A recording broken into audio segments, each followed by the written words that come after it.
GB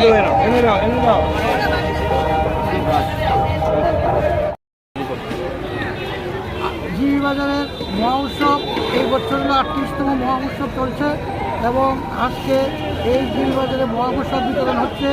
আমাদের কীর্তন 5 দিন কালকে পর্যন্ত চলবে এবং কালকে সকালবেলা আমরা পূর্ণগর কীর্তন করবো, পরে সমাপ্তি ঘোষণা করবো।